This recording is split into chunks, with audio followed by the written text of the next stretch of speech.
여러분, 한국 최초의 국가 고조선 이야기 많이 들어보셨죠?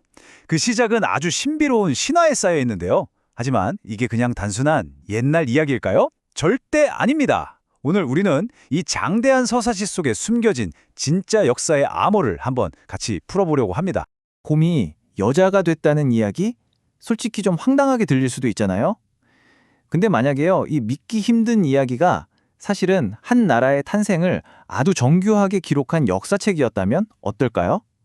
이건 그냥 판타지가 아니에요. 바로 우리가 지금부터 해독해야 할 첫 번째 단서인 거죠. 자, 모든 위대한 이야기에는 시작이 있죠. 고조선 이야기는 하늘에서부터 시작됩니다. 하늘의 왕 환인의 아들인 환웅이 있었는데 이 환웅이 인간 세상에 굉장히 깊은 관심을 가지게 된 바로 그 순간! 여기서부터 모든 게 시작된 겁니다. 환웅이 무려 3,000명의 무리를 이끌고 태백산으로 내려옵니다. 근데 말이죠, 그에겐 군대보다 훨씬 더 강력한 무기가 있었어요. 바로 바람, 비, 구름을 다스리는 3명의 핵심 참모들. 말 그대로 날씨를 지배하는 자들이었던 거죠. 자, 여기서 첫 번째 암호가 풀립니다. 이 날씨의 신들, 진짜 신이었을까요? 당연히 아니죠. 이게 바로 진보된 농업 기술을 상징하는 겁니다. 생각해보세요. 그 시대에 바람의 방향을 알고 비가 언제 올지 예측하고 구름을 보고 날씨를 읽는다는 건 이건 거의 최첨단 기술이었던 거예요. 그러니까 환웅 부족은 엄청난 기술력을 가진 농경 집단이었다. 이겁니다.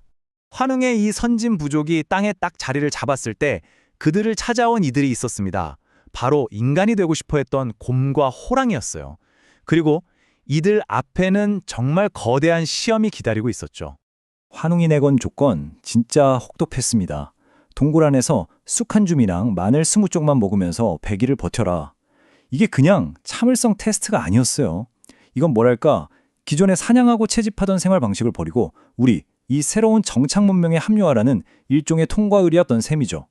결과는 완전히 운명을 갈라놨죠. 호랑이는 뛰쳐나가 버렸지만 곰을 끝까지 버텨서 마침내 웅녀라는 여인으로 다시 태어납니다. 자, 바로 이 장면.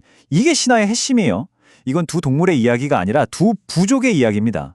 곰을 토템으로 삼던 부족은 환웅의 새로운 농경 문화를 받아들여서 하나가 된 거고요. 반면에 호랑이 부족은 이걸 거부하고 떠나버렸다는 아주 중요한 역사적 사건을 상징적으로 보여주는 거죠. 자, 보세요. 선진 개수를 가진 이주민, 그리고 엄청난 끈기를 가진 토착민. 이 둘이 만났어요. 이 강력한 연합의 결과는 뭐였을까요? 네, 바로 새로운 국가, 우리 민족 최초의 나라를 이끌 새로운 지도자의 등장이었습니다. 이 타임라인을 한번 쭉 따라가 볼까요?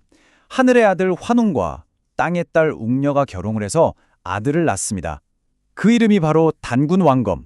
그리고 마침내 기원전 2333년 단군 왕검은 아사달이라는 곳에 도읍을 정하고 한민족 최초의 국가, 고조선의 문을 활짝 엽니다. 근데 이 단군 왕검이라는 이름 자체에 엄청난 비밀이 숨어 있어요.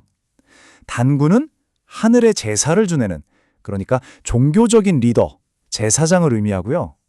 왕검은 땅을 다스리는 강력한 정치적 왕을 의미합니다. 무슨 뜻이겠어요? 종교적 권위와 정치 권력을 모두 한 손에 쥔 그야말로 절대적인 통치자였다는 걸 이 이름 하나가 보여주는 거죠. 자, 신화를 통해서 나라가 어떻게 태어났는지는 알았어요. 그럼 그 나라는 실제로 어떤 모습이었을까요?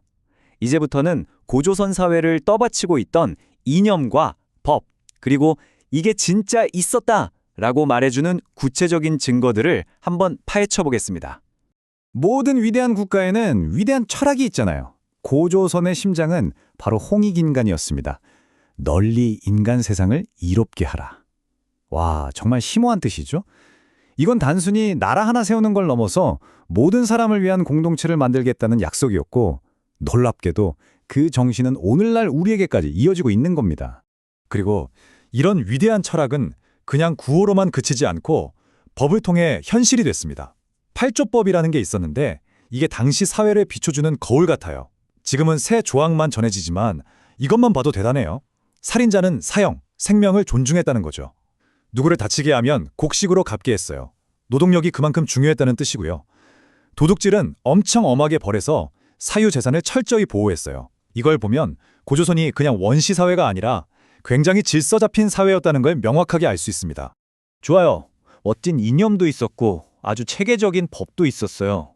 근데 이런 신화 같은 이야기가 정말로 있었던 역사일까요? 말로만 그런 게 아닐까요? 자, 이제부터는 빼도 박도 못하는 고고학적 증거들을 하나씩 보여드리겠습니다. 첫 번째 물적 증거, 바로 이 비파형 동검입니다. 모양이 악기 비파를 닮아서 이름이 이렇게 붙었는데 이 독특한 곡선을 보세요. 정말 아름답죠? 근데 신기하게도 이 청동검이 딱 특정 지역에서만 집중적으로 발견돼요. 그게 바로 고조선의 영토하고 일치합니다. 이건 뭐랄까, 그들의 문화적 정체성을 보여주는 신분증 같은 유물인 셈이죠. 두 번째 증거는 이겁니다. 땅 위에 세워진 거대한 기념물, 바로 탁자식 고인돌이죠. 아니, 수십 톤에 달하는 이 거대한 돌을 어떻게 옮기고 세웠을까요? 상상만 해도 어마어마하죠. 이건요, 수많은 사람들을 동원하고 지휘할 수 있는 강력한 권력, 그러니까 막강한 왕이 없었다면 절대 불가능한 일이었을 겁니다.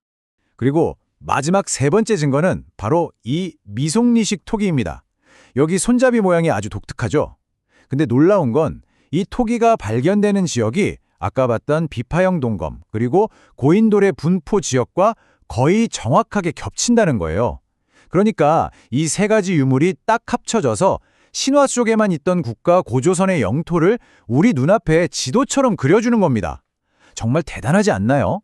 자, 지금까지 우리는 신화의 조각, 법의 조각, 그리고 땅속에서 나온 증거의 조각들을 하나씩 다 모아봤습니다. 이제 이 모든 퍼즐 조각을 맞춰서 이 신화가 우리에게 진짜로 전하려는 메시지가 무엇인지 최종적으로 확인해 볼 시간입니다. 결론적으로 단군 신화는 한 국가를 건설하기 위한 완벽한 청사진이었던 겁니다. 첫째, 하늘의 지혜, 즉 선진 농업 기술을 가진 환웅 부족이 있었고, 둘째, 땅의 끈기, 강한 인내와 적응력을 가진 곰 부족이 있었죠. 그리고 셋째, 이 둘이 만나서 홍익인간이라는 위대한 목표와 법이라는 시스템을 갖춘 새로운 나라를 탄생시킨 것, 바로 그 과정 전체를 담은 기록인 거예요. 네, 그렇습니다. 단군인 신화는 그냥 곰이 인간이 된 그런 마법 같은 판타지가 아니었어요. 서로 다른 두 집단이 만나 모두를 이롭게 할 나라를 세우고자 했던 우리 조상들의 정말 위대했던 시작을 담은 역사서였던 겁니다. 자, 이렇게 이야기를 마치면서 마지막으로 질문 하나를 남기고 싶습니다. 어쩌면 우리가 그냥 신비로운 이야기라고만 생각했던 다른 수많은 건국 신화들 역시 사실은 해독을 기다리고 있는 또 다른 역사책은 아닐까요?